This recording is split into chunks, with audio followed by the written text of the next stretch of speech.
Before you begin, remove the 2 rubber feet and the base enclosure. Removal. Disconnect the battery connector from the system board.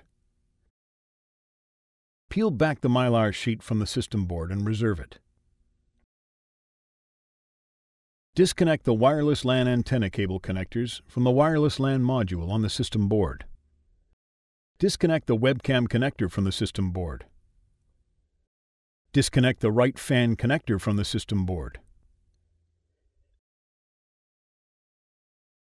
Disconnect the IR board ribbon cable connector from the system board and peel off the adhesive tape that secures the ribbon cable to the system board.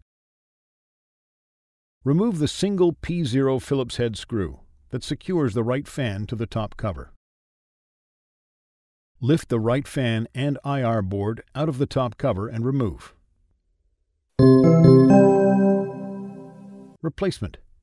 Place the right fan and IR board into position and align it to the screw well on the top cover.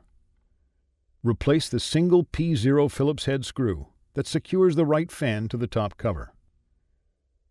Reconnect the IR board ribbon cable connector to the system board and press down on the adhesive tape to secure the ribbon cable to the system board. Reconnect the right fan connector to the system board. Route the webcam connector cable through the routing channel on the fan and reconnect the webcam connector to the system board. Reconnect the wireless LAN antenna cable connectors to the wireless LAN module on the system board. Replace the mylar sheet to its position on the system board. Reconnect the battery connector to the system board.